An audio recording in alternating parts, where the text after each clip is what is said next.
So unfortunately, no roadmap today, but they did give us the Battle Pass overview, so you kind of get an idea what's going to be included in it. It seems like overall, this is going to be one of the most like content-filled Battle Passes. If you carried over your COD points from the previous one, you didn't spend them, you're essentially going to go ahead and get this for free. We'll go ahead and kind of go through some of this stuff because when the patch notes come out tomorrow, we'll be able to skim and skip a lot of the Battle Pass stuff because we covered it today.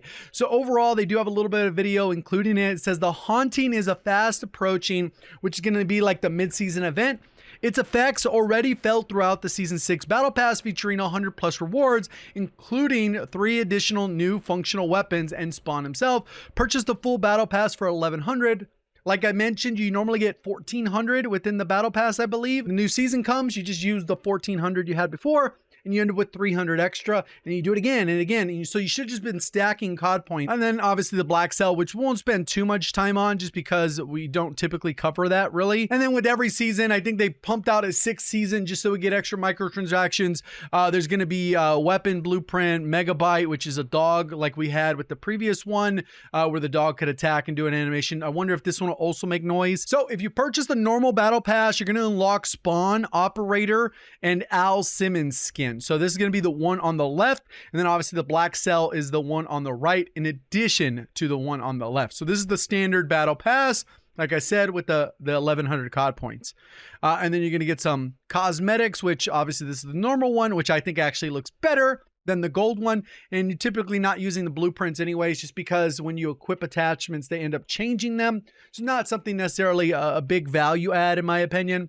And then you're going to get the clown. So we're actually getting multiple new skins within the Battle Pass, which is the first time I think this has happened, and I'm all for it. I'm fine with people being able to get this. Just carry over those COD points, and then you're good to go.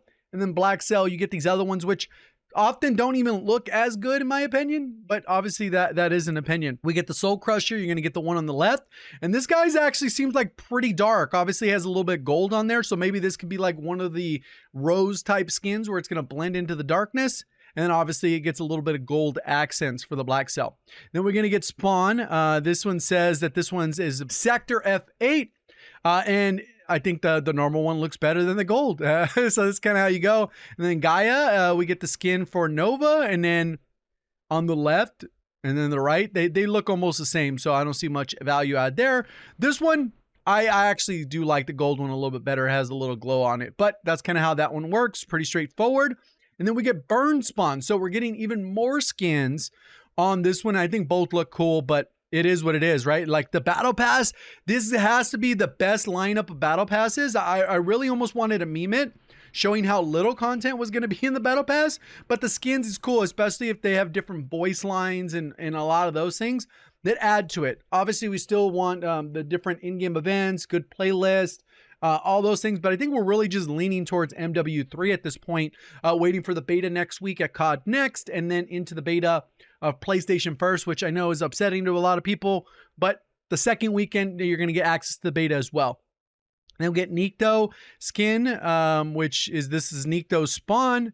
I think the left one doesn't really even look like Spawn, and the right one basically just looks like a gold Nikto. Violator, which actually looks kind of cool, and I think both look good. It's just one of those things. And then we're going to get the new weapon, which is going to be the SMG. It's the ISO 9mm. I don't know how different this is going to be from the other one. It says sweep the battlefield clean with a high rate of fire, maneuverability, exceptional steadiness. I don't know how this is different than the ISO we already have, but there it is, I guess. Excels in close quarter, mid-distance brawls. It's high fire rate and top-notch recoil control, allows for versatile, effective operations. It really just comes down to mag size. Is it going to have more than 45 bullets? Probably not. And then we got the TR-76 Geist assault rifle. Again, these are free. You don't even need to do that carryover battle pass that I'm talking about where you save the COD points and use them again. These ones are literally free. You never have to pay for the weapons. Obviously, you might be able to get blueprints, which will unlock some of the attachments early for you. But in general, you get this one free, and then it takes you about 20 to 40 minutes to level up, depending on the number of levels that it comes with. I would expect this one to have low levels just because it's a copy of a gun we already have. And then this one kind of looks like the Ram 7 that we had from MW 2019. So hopefully it's very similar. Bullpup assault rifle chambered 7.62. .39mm. Highly modular, this weapon system can adapt to fit a wide range of tactics and combat scenarios. And hopefully, if it doesn't have too slow aim down sight, it can be used probably as a sniper support. With the Signal or some of the other snipers. The TR-76 guys packs one hell of a punch, dealing solid damage at a moderate rate of fire, which that doesn't sound like the RAM at all. Normally the RAM was like 900, so it's much faster. So maybe they slowed this down and it's nothing like the RAM.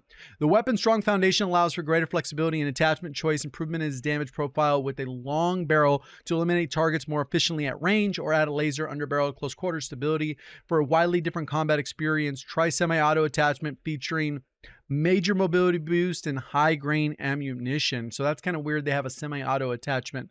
That could be interesting. And then the dual KAMAS, that one's also free. Normally they make you do some kind of weird challenge for this, but doesn't look to be the case. Cut down the enemies with G swing. That's kind of how that one works. And then we get this new smoke. This one specifically with the black cell, I believe. Yeah, you get this specifically with the black cell, and it looks like it's a variant that emits red smoke. So that's kind of how that one works. Some other blueprints. All right, so you get some other blueprints, some skins for the chopper, which is kind of a pain in the butt to use. And then you have a spawn skin for Spawn. So this one, you'll be able to get him right away, it looks like, and then you'll be able to get this gold version. I like the original version. This is a skin I'll probably rock just because this is like the base one, it looks like. So I'm all about skins that are included. That feels like actual content. And then you kind of go there. And then this is all the paid. Cha-ching, $20. Skeletor, even though it looks cool. Lilith, $20. It's $40, $60. Probably even more in some of these cases. You know, so that's how they are making their money, despite what people believe. People are spending obscene amounts of money on this game, even in its current state. And then you got 80, 100, 120. You get Tracer stuff. Well, you get this little dog, I guess. That's another 20 bucks. This one's another 20 bucks. That's 140. Bundle price that, okay, yep, regional equivalent. You get another one, 160, 180. Yeah, it's a lot of money. And for a generic, paranormal investigator pack, yay. I don't know. Spend your money how you want. You kind of have an idea of that. I expect some interesting stuff. Hopefully these two new weapons are meta-based, because it's been really a while since the meta has had kind of a shakeup. And it would be nice for the new weapons to come out hot. Let me know your thoughts on the content. Appreciate the support. Thank you for watching. As always, have a great day.